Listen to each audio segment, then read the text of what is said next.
Good evening, friends, and welcome to Sleepy Time Tales, a podcast aimed at helping you to get a good night's sleep. Do you find your mind plagued with the stresses of modern life, especially when the lights are out and you're trying to get a restful night? Does your spinning mind keep you awake? Follow my voice down the path towards a good night's rest. Listen to me tell a story that will keep your mind from wandering to your daytime problems, the ones that you can't solve right now and will be easier to solve well rested. Listen to my voice and allow yourself to drift, following the twists and turns of the story, but slowly letting go and drifting into sleep. A note for new listeners: if this is the first time joining us, part of the plan with the show is a long intro. This usually goes on for roughly 15 minutes, so if you want to get straight to the story, there is a timestamp in the show description that will get you straight there. But aside from the little bit of promotion I'm about to go into now, the intro does serve a purpose, which I will explain. Now, most podcasts in fact, put their promotion and cup rattling halfway through or towards the end of the show. But because if all goes well, you're going to be asleep long before we get there, I need to put this stuff up front. So if you do want to skip to the main storyline, I absolutely do not take it personally if you want to do that. But for those who've stuck around, you'll be familiar that the last couple of weeks, if you've been listening for a while, I've been talking about BetterHelp. Now, because mental health is quite an important factor and sometimes cause and sometimes effect of insomnia, mental health is quite an important thing for me. I don't like to go on too much about my very minor anxiety that I have, because a lot of people have it much worse, but it is still real and keeps me awake many nights. So if you suffer anxiety of any other issues, or you need to talk to someone, or you have a teenager who needs to talk to somebody, or even if you're in need of couple counseling, try out BetterHelp. That's Better, H-E-L-P. BetterHelp will assess your needs and match you with your own licensed professional therapist. You can start communicating within 24 hours of signing up. It is not a crisis line. It is not self-help. It is professional counseling done securely online. There is a broad range of expertise in BetterHelp's counselor network, which many of these services may not be available locally. This is available to clients worldwide. You can log into your account at any time and send a message to your counselor. You'll get timely and thoughtful responses, plus you can schedule weekly video or phone sessions so that you'll never have to sit in an uncomfortable waiting room as with traditional therapy. Something that people often struggle with is finding a counselor who really understands them and who they can really communicate with. So BetterHelp makes it much easier by making it easy and free to change counselors if necessary. It is more affordable than traditional offline counseling, and financial aid is available. BetterHelp wants you to start living a happier life today. If you go to trybetterhelp.com/sleepytime, that's trybetterhelp.com/sleepytime, you can join the over 500,000 people taking charge of their mental health with the help of an experienced professional, as well as getting a 10% off your first month. So once again, it's trybetterhelp.com/sleepytime, trybetterhelp.com/sleepytime. And other than that, if you're finding that the show helps you to get a good night's sleep, whether weekly, nightly, or however often you listen, and you would like me to keep the show running and for free and available to thousands of people, I'd like to ask you to consider signing up at patreon.com/sleepytimetales, which is also linked in the show notes, to support the work that I do and help Sleepy Time Tales to continue to help yourself and others. There are bonuses available for supporters on the Patreon, so take a look at the support levels and bonuses that are available.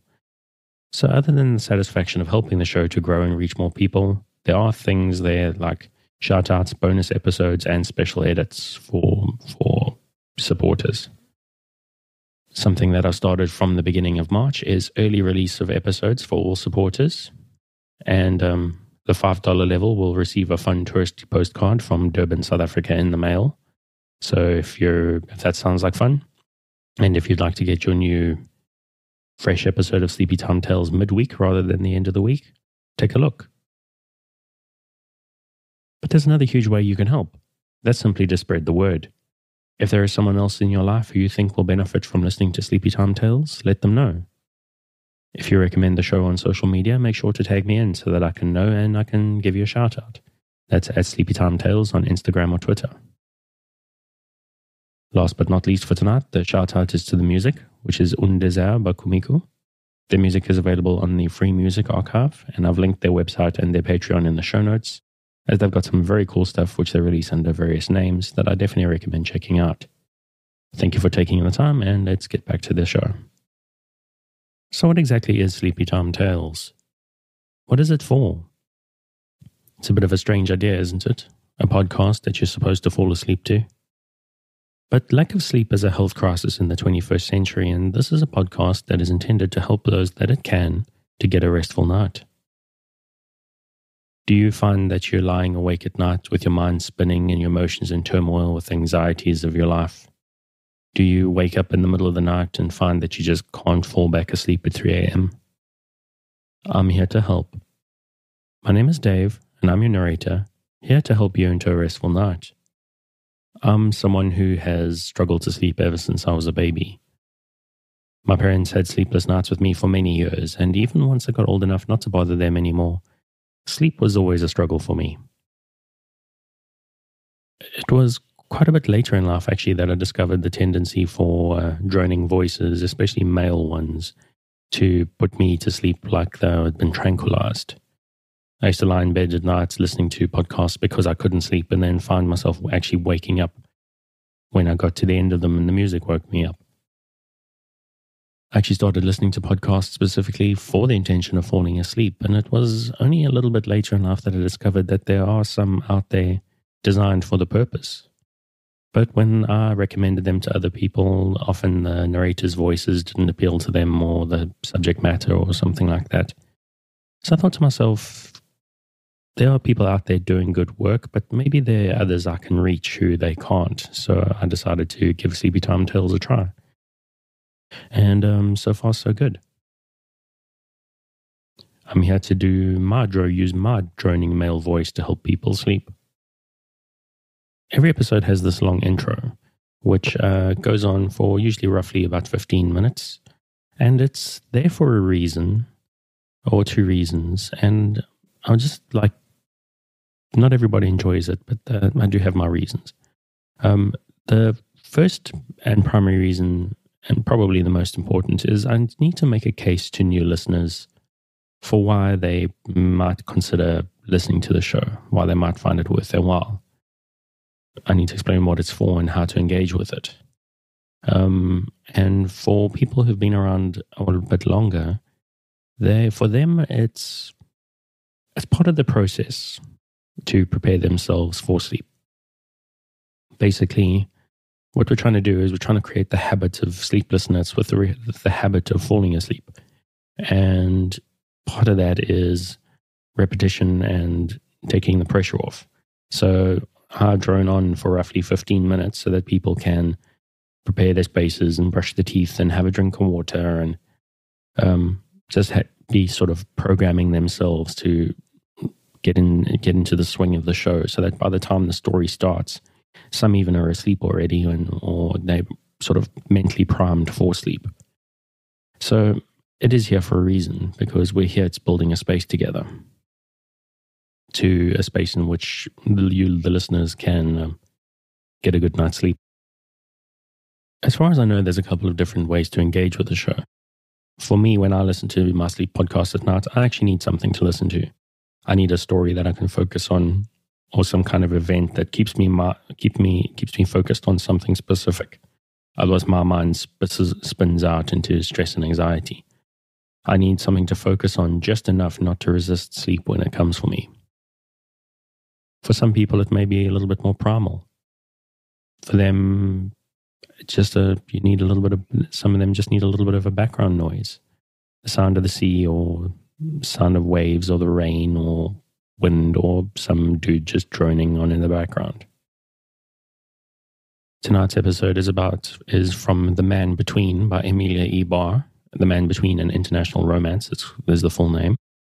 A short intro about a couple of young women, one who met her future husband, and the other one seems a little bit more sensible and not all that interested in tying herself down to men. It is quite clever and well written, but not overly engrossing, so I think it's a good candidate for something to fall asleep to.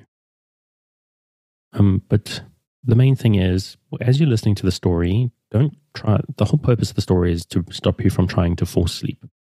Just keep a light mental grip on the thread of the tale and allow sleep to come for you when it's ready. Now, obviously, I'm hoping that you're asleep before I get to the end of the episode. But it's important you don't feel pressurized. It may not work on the first night. It might take a few nights to work for you. I suggest giving it at least 2 or 3 nights if this is your first time to come across Sleepy Time Tales or sleep podcasts in general. I mean, if you're starting here, whichever one you go to, you're going to probably need some time to get into it, to get over the strange idea of listening to some stranger rumbling in your ears until you fall asleep. My voice may be strange, my accent may be strange. Maybe it'll take more than one episode. What I usually do with my sleep podcasts is I just let them run. I pop my earbuds in, start with the latest episode, and then they just auto-play through the course of the night. So that when I wake up in the middle of the night, if my earbuds are falling out, I just pop them back in and boop, there I am, back asleep again. But it's very important that you try to relax. If you're new to the show and prone to late nights lying staring at the ceiling, it may take a while for you to be able to relax into this. So let the show run, listen to the story, but not too closely, and just let it happen. And so that's the basic idea. You relax and lie in the dark, and while you do that, I'll tell you a tale. So relax, dear listener, my nighttime friend who has elected to lie in the dark, listening to my voice. You will always be safe with me. I'm here to help you relax, to improve your life in a small way.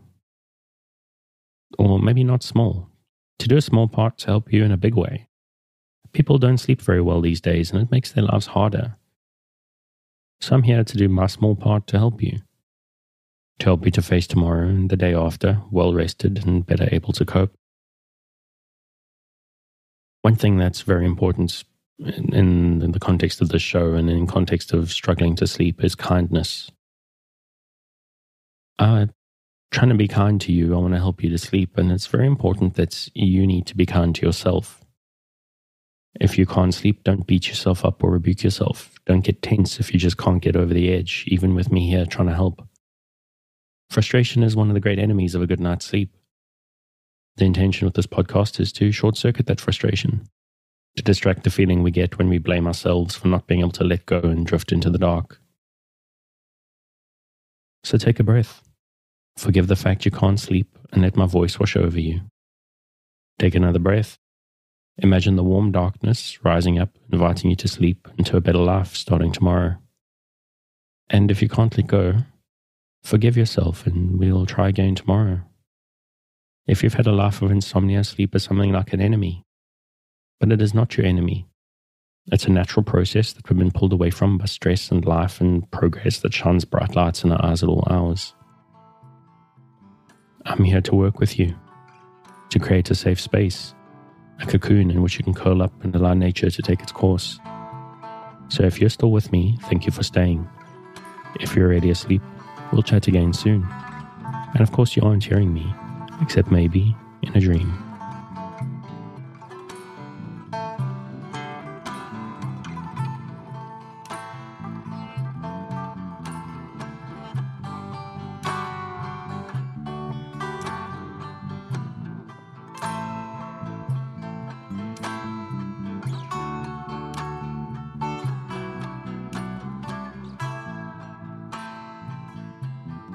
The Man Between, an international romance by Amelia E. Barr.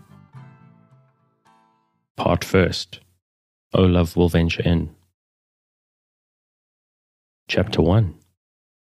The thing that I know least about is my beginning, for it is possible to introduce Ethel Rawdon in so many picturesque ways that the choice is embarrassing, and forces me to the conclusion that the actual circumstances, though commonplace, may be the most suitable. Certainly, the events that shape our lives are seldom ushered in with pomp or ceremony. They steal upon us unannounced and begin their work without giving away any premonition of their importance. Consequently, Ethel had no idea when she returned home one night from a rather stupid entertainment that she was about to open a new and important chapter of her life.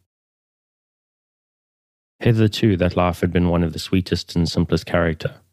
The lessons and sports of childhood and girlhood had claimed her 19 years, and Ethel was just at that wonderful age when, the brook and river having met, she was feeling the first swell of those irresistible tides which would carry her day by day to the haven of all days.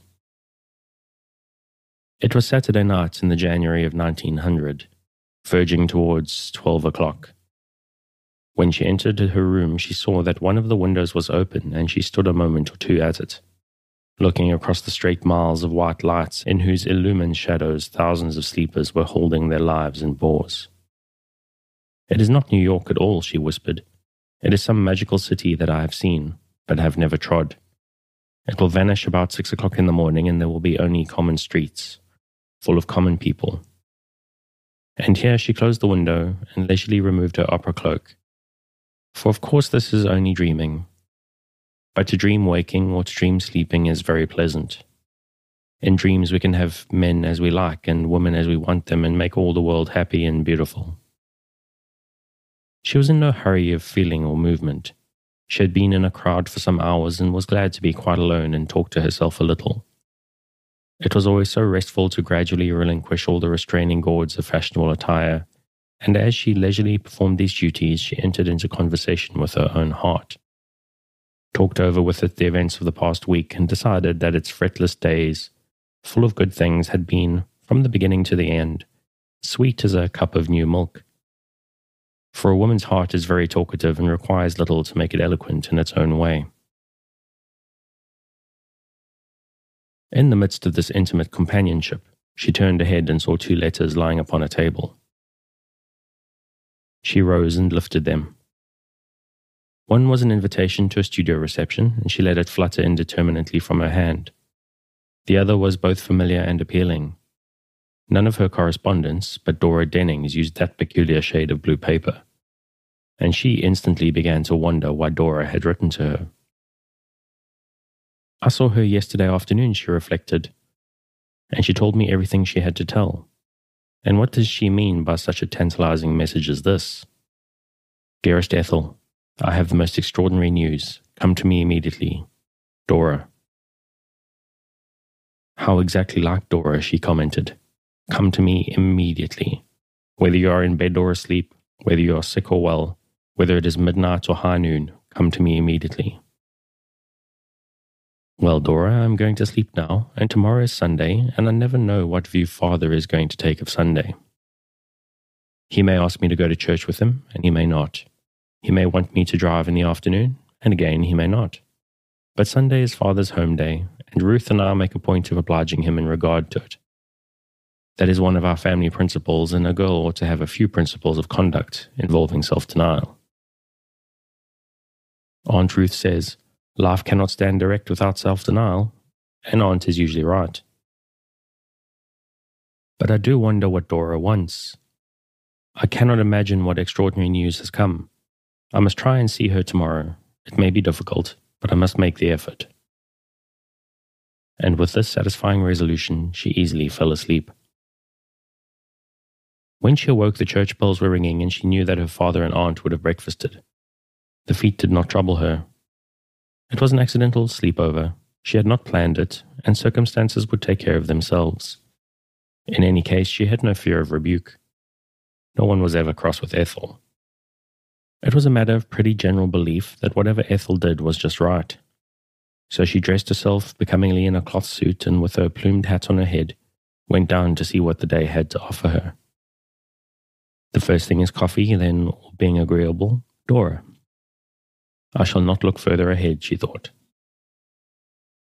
As she entered the room, she called, "Good morning," and her voice was like the voice of the birds when they call spring, and her face was radiant with smiles, and the touch of her lips and the clasp of her hand warm with love and life. And her father and aunt forgot that she was late and that her breakfast was yet to order.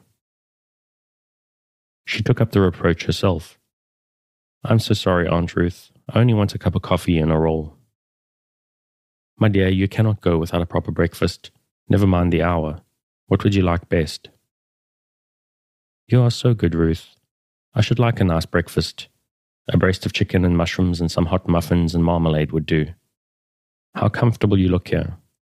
Father, you are buried in newspapers. Is anyone going to church? Ruth ordered the desired breakfast and Mr. Rawdon took out his watch. I'm afraid you have delayed us too long this morning, Ethel. Am I to be the scapegoat? Now, I do not believe anyone wanted to go to church. Ruth had her book, you the newspapers. It is warm and pleasant here. It is cold and windy outside. I know what confession would be made if honesty were the fashion. Well, my little girl, honesty is the fashion in this house. I believe in going to church. Religion is the mother of duty, and we should all make a sad mess of life without duty. Is that not so, Ruth? Truth itself, Edward, but religion is not going to church and listening to sermons. Those who built the old cathedrals of Europe had no idea what sitting in comfortable pews and listening to some man talking was worshipping God. Those great naves were intended for men and women to stand or kneel in before God, and there were no high or low standing or kneeling places. All were on a level before him. It is our modern Protestantism which has brought in lazy lolling in cushioned pews, and the gallery which makes a church as much like a playhouse as possible. What are you aiming at, Ruth? I only meant to say I would like going to church much better if we went solely to praise God and entreat His mercy. I do not care to hear sermons. My dear Ruth, sermons are a large fact in our local economy. When 1 million or 2 are preached every year, they have a strong claim on our attention.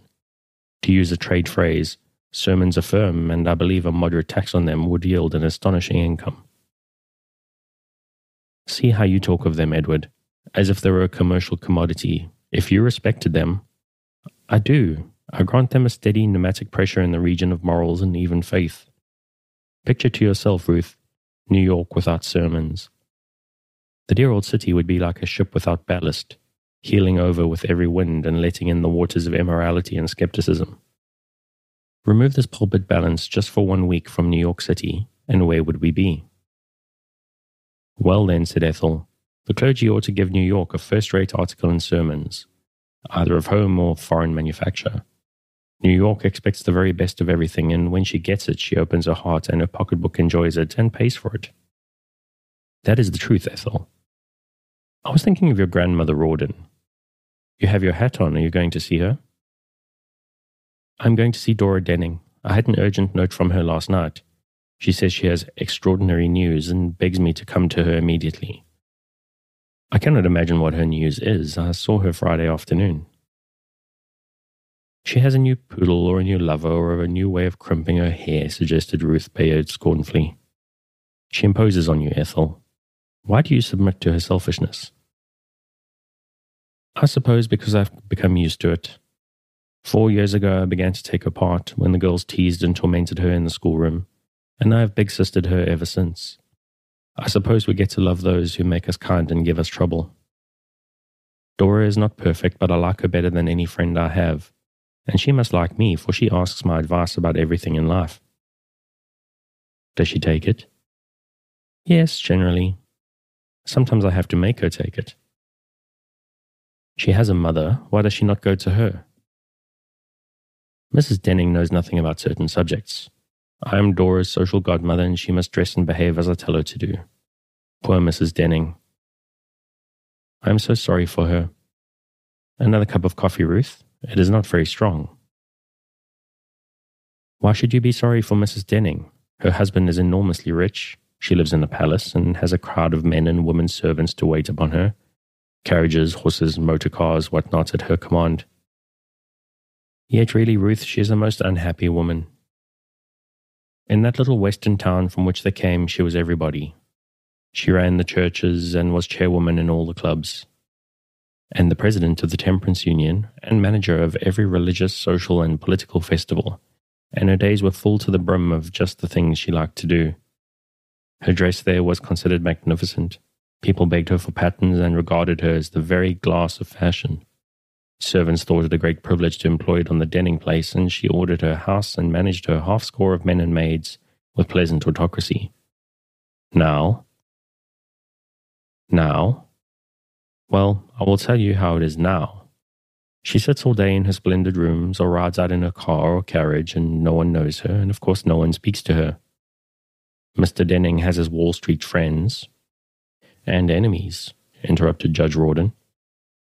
You're right, Father. But he enjoys one as much as the other, that is, and he would willingly fight his enemies as feast his friends. He says a big day in Wall Street makes him alive from head to foot. He really looks happy. Bryce Denning has got into 2 clubs and his money passes him, for he plays and is willing to love prudently. But no one cares about Mrs. Denning. She is quite old, 45 I dare say, and she is stout and does not wear the colours and style she ought to wear. None of her things have the right look, and of course I cannot advise a matron. Then her fine English servants take her house out of her hands. She is afraid of them. The butler suavely tries to inform her. The housekeeper removed the white crocheted scarves and things from the gilded chairs, and I'm sure Mrs. Denning had a heartache about their loss. But she saw that they had also vanished from Dora's parlour, so she took the hint and accepted the lesson. Really, her humility and isolation are pitiful. I am going to ask Grandmother to go and see her. Grandmother might take her to church and get Dr. Simpson and Mrs. Simpson to introduce her. Her money and adaptability would do the rest. There, I've had a good breakfast, though I was late. It is not always the early bird that gets chicken and mushrooms.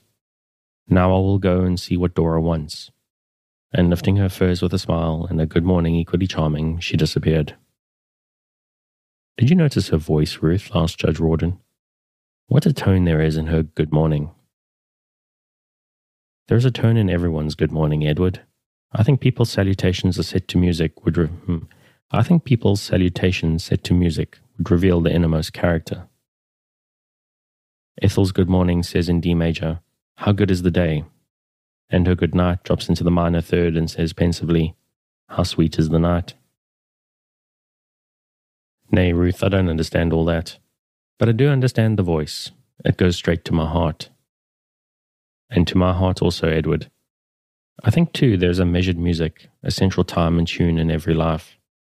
Quick, melodious natures like Ethel's never wander far from their keynote and are therefore joyously set, while slow, irresolute people deviate far and only come back after painful dissonances and frequent changes.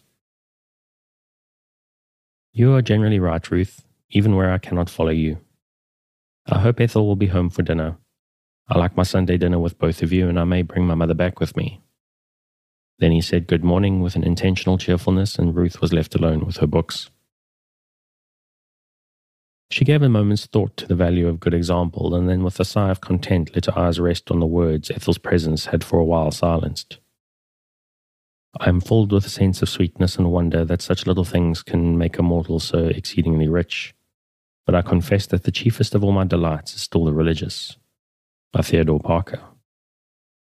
She read the words again and then closed her eyes and let the honey of some sacred memory satisfy her soul. And in those few minutes of reverie, Ruth Bayard revealed the keynote of her being. Wanderings from it, caused by the exigencies and duties of life, frequently occurred. But she quickly returned to its central and controlling harmony, and her serenity and poise were therefore as natural as was her niece's joyousness and hope. Nor was her religious character the result of temperament or of a secluded life. Ruth Bayard was a woman of thought and culture, and wise in the ways of the world, but not worldly.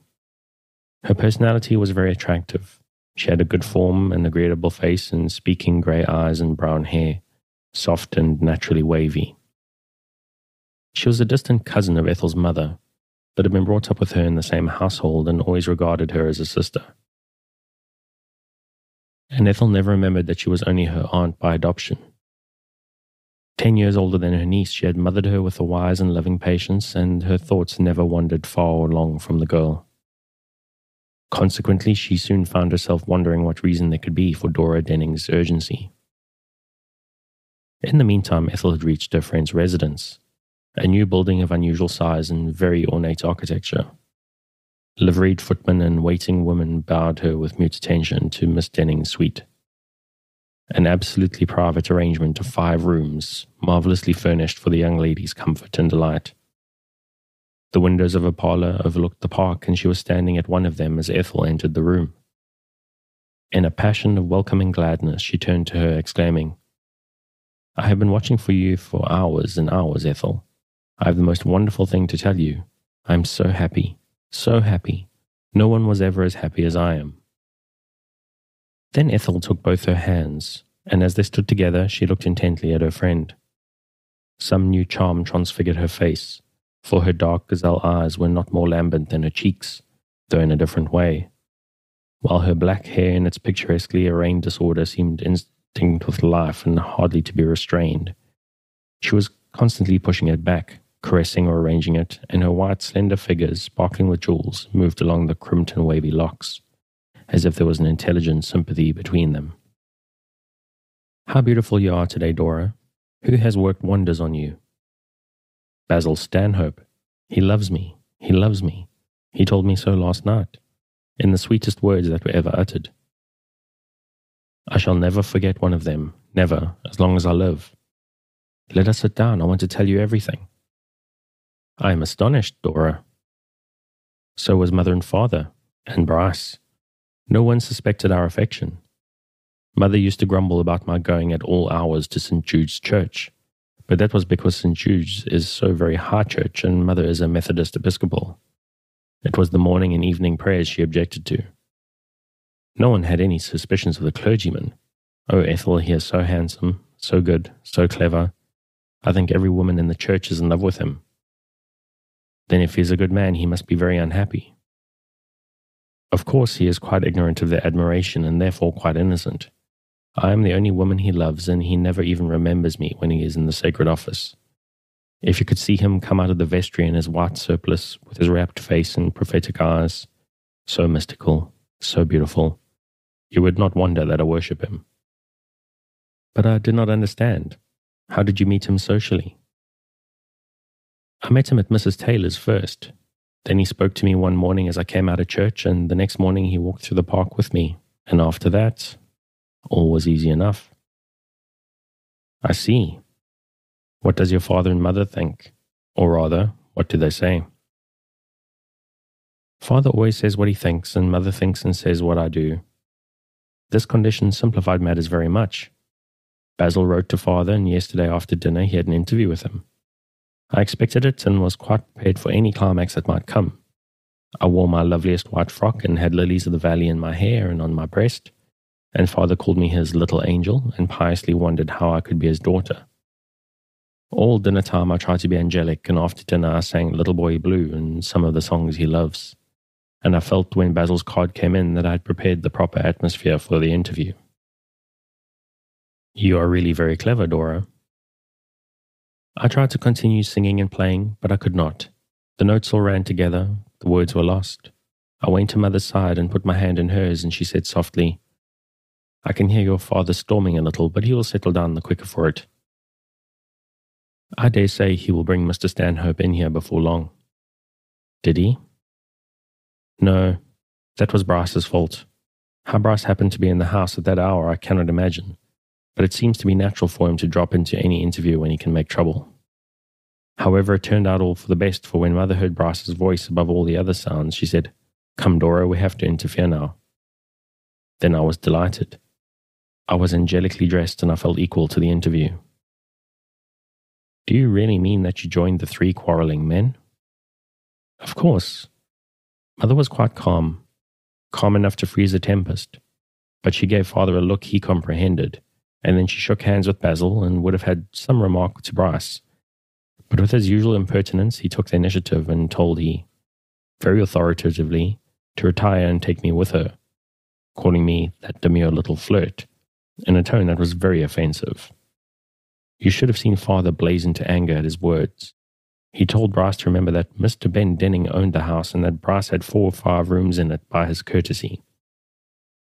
He also said that the ladies present were Mr. Ben Denning's wife and daughter, and that it was impertinent in him to order them out of his parlour, where they were always welcome.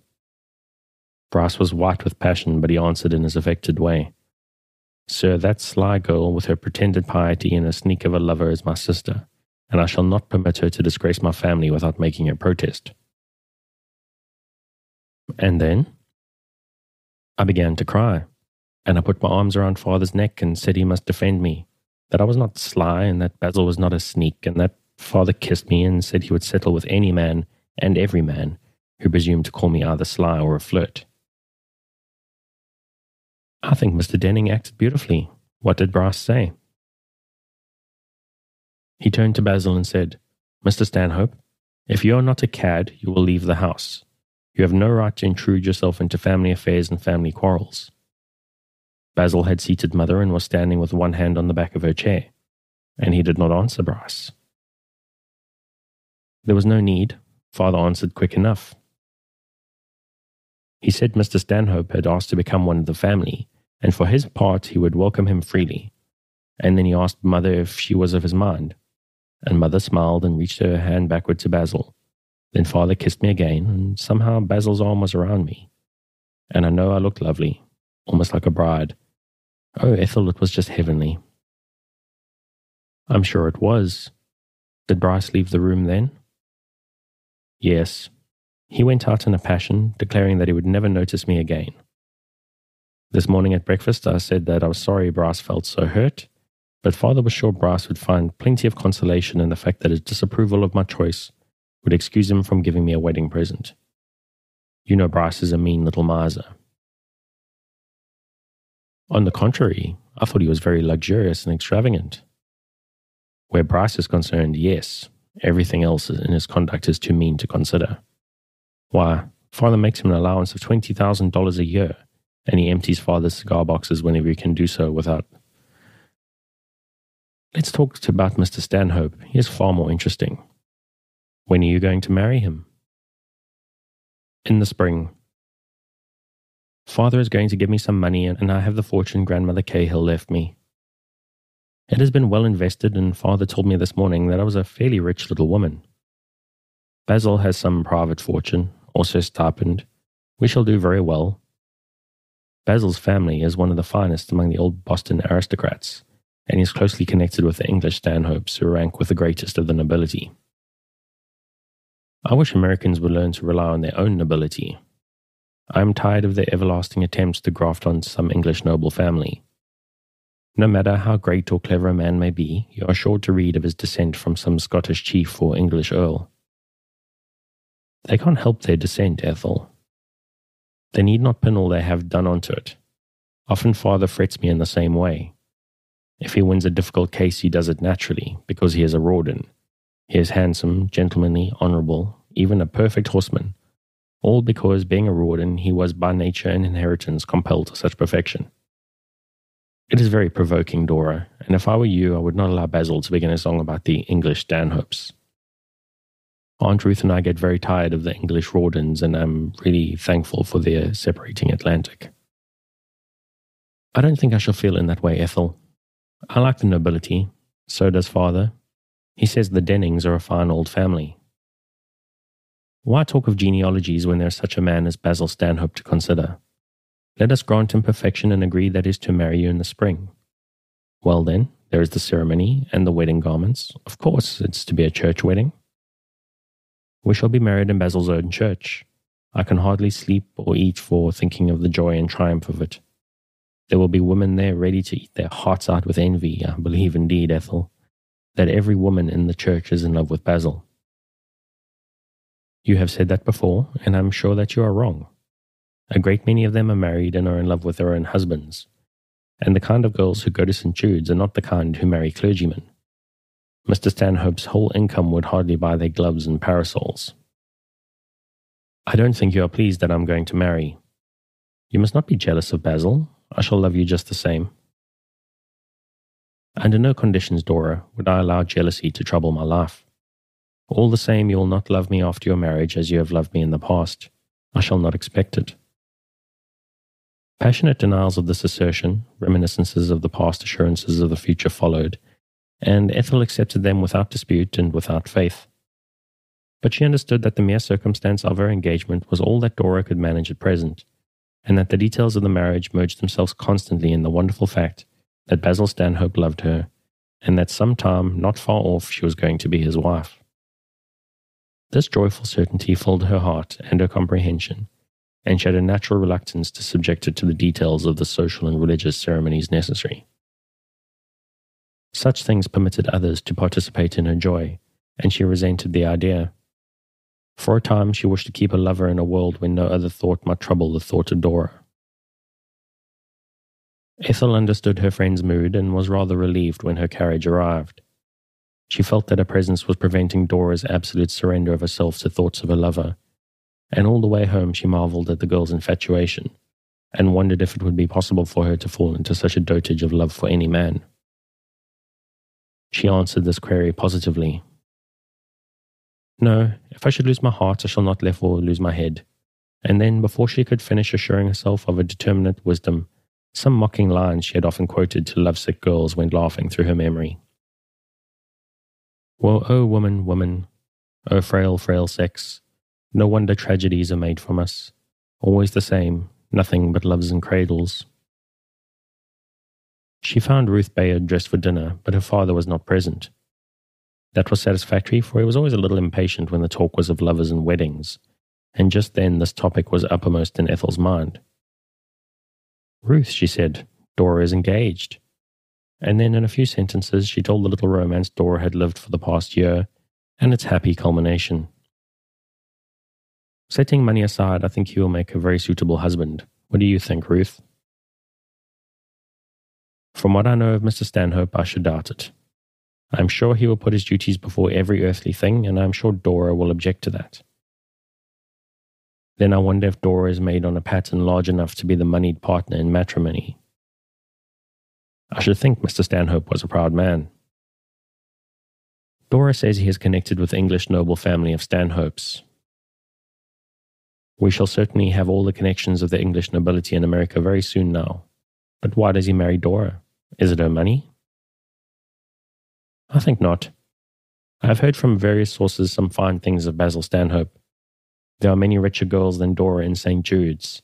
I dare say some one of them could have married him. You are mistaken. Do you think Marguerite Derry, Jane Lewes, or any of the girls of their order would marry a man with a few thousand a year? And to marry for love is beyond the frontiers of such women's intelligence. In their creed, a husband is a banker, not a man to be loved and cared for. You know how much of a banker Mr. Stanhope could be. Bryce Denning is very angry at what he evidently considers his sister's misalliance. If Mr. Stanhope is connected with the English Stanhopes, the misalliance must be laid to his charge.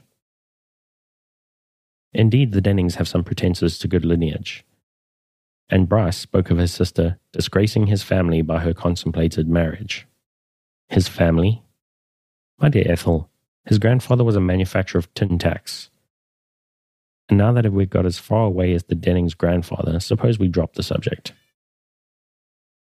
Content. I'm a little tired of the clan Denning. That is their original name, Dora says. I will go now and dress for dinner. Then Ruth rose and looked inquisitively around the room. It was as she wished it to be, the very expression of elegant comfort, warm and light and holding the scent of roses, a place of deep, large chairs with no odds and ends to worry about, a room to lounge and chat in, and where the last touch of the perfect home freedom was given by a big mastiff, who, having heard the doorbell, strolled in to see who had called.